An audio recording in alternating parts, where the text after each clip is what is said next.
네, 여러분 안녕하십니까. 1월 24일 금요일 KTV 뉴스 시작합니다. 정부가 미국 신행정부 출범에 따른 정책 변화와 관련해 대응을 강화합니다. 국익 최우선을 원칙으로 두고 우리 경제의 파급 효과가 큰 사안을 중심으로 대응 방향을 다시 점검할 계획입니다. 신국진 기자의 보도입니다. 도널드 트럼프 미국 대통령은 취임한 직후 미국 우선 무역정책각서에 서명했습니다.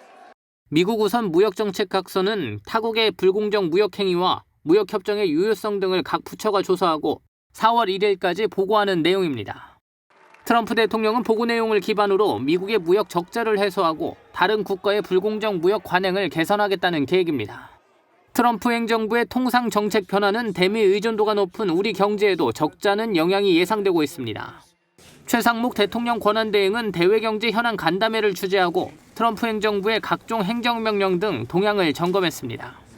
최 권한대행은 전통적 화석연료를 포함한 에너지 개발, 생산 확대, 미국 기업 우대 조세 정책 등 트럼프 취임 직후 발표되고 있는 정책은 우리 경제에 직간접적 영향을 미칠 것이라고 평가했습니다. 그러면서 국익을 최우선으로 우리 경제에 파급 효과가 큰 사안부터 대응 방향을 재점검하라고 지시했습니다. 최 권한대행은 또 대외경제 현안 간담회를 통해 순차 대응하고 그 과정에서 기업과의 소통도 적극 추진할 것을 주문했습니다. 한편 앞서 열린 거시경제 금융현안 간담회에서도 미국 신정부 정책과 국제금융시장 관리의 중요성을 강조했습니다. 최 권한대행은 최근 국내 금융 외환시장이 점차 안정을 되찾아가는 모습이지만 미국 신정부 정책 구체화와 주요국 통화정책 변화 등 불확실성이 여전히 크다고 진단했습니다.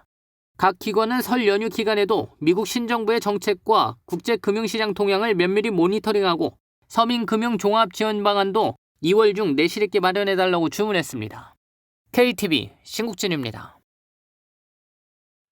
최상목 대통령 권한대행이 중대본 회의를 주재하고 설 연휴 비상진료 대책을 논의했습니다. 정부는 연휴 기간 문 여는 병의원 수를 지난 추석보다 대폭 늘리는 등 응급 의료 체계를 가동하기로 했습니다. 정유림 기자입니다. 의료 공백 사태 속에 또다시 맞게 된 설 연휴. 최상목 대통령 권한대행이 중대본 회의를 주재하고 관계부처, 지방자치단체 등과 비상진료 대책을 논의했습니다. 정부는 설 연휴 기간 안정적인 비상진료 체계 유지를 위해 설 명절 비상응급 대응 기간을 운영 중으로 이번 연휴 기간에는 하루 평균 16,800여 곳의 병의원이 문을 엽니다. 지난 추석보다 92% 늘어난 규모입니다. 정부는 문 여는 의료기관을 최대한 확보하기 위해 설 당일에 병원과 약국을 운영하는 경우 보상을 대폭 강화합니다. 올해는 호흡기 질환이 유행하여 연휴 기간 문 여는 병의원과 약국 역할이 그 어느 때보다 중요합니다. 연휴에도 환자의 곁에서 생명과 안전을 위해 애써주시는 모든 의료진과 약사 여러분께 진심으로 감사드립니다. 이와 함께 설 연휴 전국 모든 응급의료기관에는 1:1 전담관이 배정되고 복지부와 중앙응급의료센터를 중심으로 24시간 모니터링이 가동됩니다. 응급실 과부하를 줄이기 위해 전국 135개 의료기관에는 발열 클리닉을 지정했습니다. 최 권한대행은 국민들이 지난 추석 때 응급실을 양보하는 높은 시민의식을 보여준 덕분에 더 위급한 환자들이 먼저 치료를 받을 수 있었다면서 이번 설 연휴에도 중증도에 따라 적정한 의료기관을 찾아줄 것을 당부했습니다.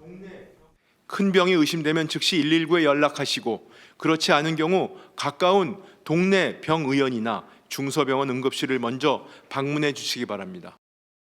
설 연휴 기간 문 여는 병의원 정보는 응급의료 포털과 119, 보건복지부 콜센터 등을 통해 확인할 수 있습니다. KTV 정유림입니다.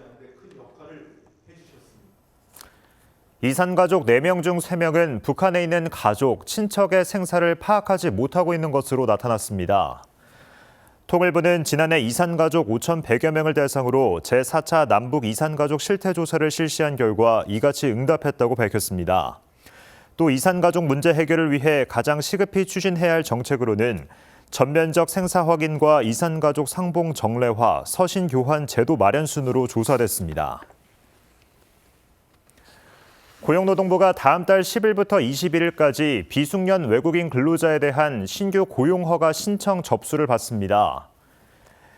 이번 외국인 근로자 도입 규모는 22,418명으로 신청 결과는 오는 3월 11일에 발표될 예정입니다. 고용허가서 발급은 제조, 조선, 광업의 경우 같은 달 12일부터 18일까지, 농축산, 어업, 임업, 건설업, 서비스업은 같은 달 19일부터 25일까지 진행됩니다. KTV 뉴스를 마칩니다. 저희는 언제나 국정 소식을 한 걸음 더 빠르게 전해드리겠습니다. 즐거운 설 연휴 보내시기 바랍니다. 함께해 주신 여러분 고맙습니다.